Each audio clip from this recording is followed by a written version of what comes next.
আসসালামু আলাইকুম, real village cooking চ্যানেলে সবাইকে ওয়েলকাম জানাচ্ছি। আজকে আমি বানাবো এক বাটি মুড়ি দিয়ে খুবই সুন্দর নরম তুলতুলে কিভাবে পিঠে বানানো যায় সেটাই আপনাদের সঙ্গে শেয়ার করব। খুবই নরম তুলতুলে পুর ভরা এই পিঠা। প্রথমে এক বাটি মুড়ি নিয়ে নিচ্ছি। এক বাটি মুড়ি আমি ভালোভাবে ফাইন করে নেব মিক্সিতে দিয়ে। এবার এখানে নিয়ে নিয়েছি 1 লিটার দুধ আমি ভালোভাবে জাল করে নিয়েছি, ঘন করে নিয়েছি। এবার এর মধ্যে আমি যে মুড়িটা আমি গুঁড়ো করে রেখেছি সেই মুড়িটা দিয়ে দেব। দিয়ে আমি ভালোভাবে নাড়াচাড়া করে একটা ডো তৈরি করে নেব। অনবরত নাড়াচাড়া করে যেতে হবে। এই পর্যায়ে আর গ্যাসের ফ্লেমটা আমি এখানে লোতে রেখেছি। এই মুড়ি দিয়ে যে এত সুন্দর পিঠে বানানো যায় আপনারা না এই ভিডিওটা দেখলে বিশ্বাসই করতে পারবেন না। স্কিপ না করে পুরো ভিডিওটা দেখবেন, খুবই ভালো লাগবে। ডোটা রেডি হয়ে গেছে। এবার আমি এখানে একটা থালার মধ্যে নিয়ে নিয়েছি।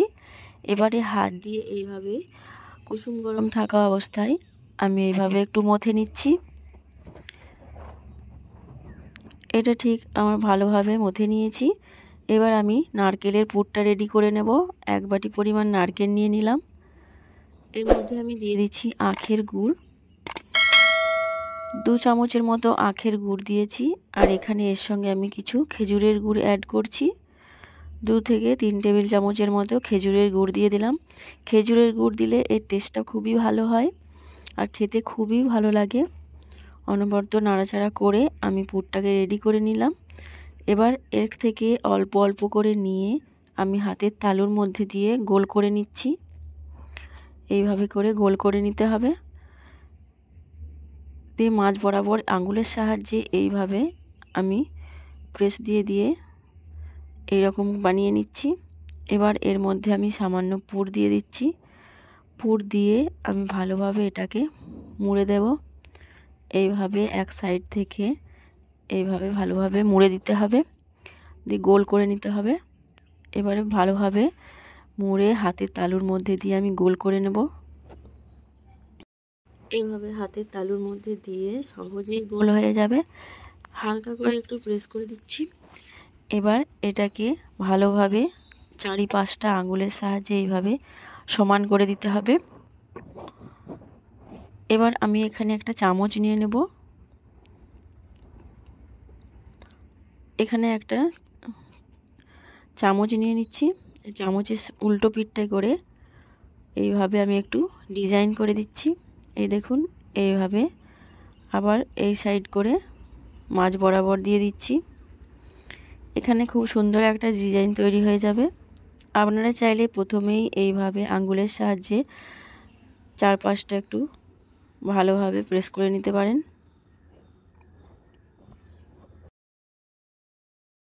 এবার আঙ্গুলের সাহায্যে আমি একটু এইভাবে একটু ডিজাইন করে দিচ্ছি। এইরকম করে খুব আলতোভাবে এটা করতে হবে, বেশি চাপ দেওয়া যাবে না। এইভাবে এইরকম করে একটু ডিজাইন দিয়ে দিচ্ছি। এবার এইভাবে করা হয়ে যাওয়ার পর খুব ভালোভাবে একটু সেট করে দিচ্ছি। এবার চামচের সাহায্যে আবারও একটু ডিজাইন করে দিচ্ছি। এইরকমভাবে আমি একটু ভালোভাবে দেখিয়ে দিচ্ছি। এই দেখুন ঠিক এই রকম করে আমি এইরকম ডিজাইন করেছি। আপনারা চাইলে অন্য ডিজাইনও করতে পারেন। আমার চ্যানেলে অনেক নতুন নতুন পিঠার রেসিপি আছে, আপনারা গিয়ে দেখতে পারেন। আর আপনারা যদি নতুন হয়ে থাকেন চ্যানেলটা অবশ্যই সাবস্ক্রাইব করবেন এবং পাশে থাকা বেল আইকন প্রেস করবেন। আমি দেখুন এইভাবে একটু ডিজাইনটা করে দিচ্ছি। এখানে একটা পিঠা প্রায় রেডি হয়ে গেছে। ঠিক একইভাবে আমি প্রতিটা পিঠা বানিয়ে নেব। এই পিঠা বানানো খুবই সহজ, কোনো ঝামেলা ছাড়াই সহজেই বাড়িতে বানিয়ে নিতে পারবেন। ঘরে থাকা উপকরণ দিয়ে সহজেই সপরিবারকে এই পিঠা বানিয়ে খাওয়াতে পারবেন অল্প সময়ের মধ্যে মাত্র। আর একটা টুথপিক নিয়ে এই মাঝখানটা একটু ছিদ্র করে দিচ্ছি, এটা সৌন্দর্যের জন্য।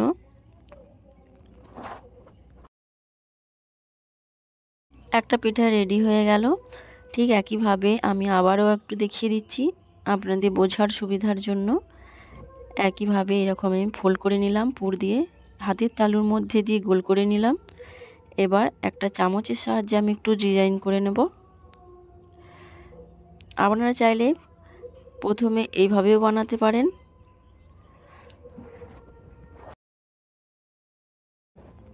এই দেখুন খুবই সহজ। এবার আঙুলের সাহায্যে একটু প্রেস করে দিচ্ছি দু সাইডগুলো। এই দেখুন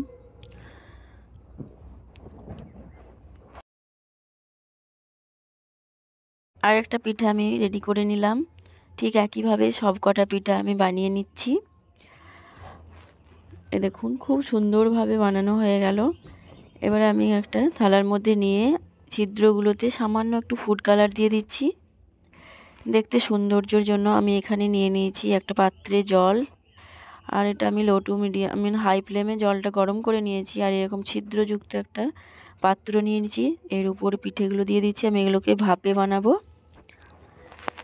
এবার আমি ঢাকা দিয়ে দেবো 5 মিনিটের জন্য। ঢাকা দিয়ে রেখে দিচ্ছি, ফিরে আসছি 5 মিনিট পর। দেখুন খুব সুন্দরভাবে এগুলো রেডি হয়ে গেছে। এই কালারটা দেওয়ার জন্য দেখতে খুবই সুন্দর লাগছে পিঠাগুলো। এই দেখুন খুবই নরম এবং সফট। আপনারা দেখেই বুঝতে পারছেন কতটা নরম, মুখে দিলেই মিলিয়ে যাবে এতটাই নরম। আর ভেতরে তো পুরে ঠাসা, খেতে এতটাই টেস্টি। একবার বাড়িতে না বানালে আপনারা বুঝতেই পারবেন না যে এর টেস্ট এতটাই।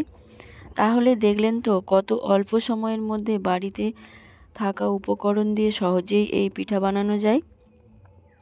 তাহলে আমার এই রেসিপি আপনাদের কেমন লাগলো অবশ্যই কমেন্টে জানাবেন।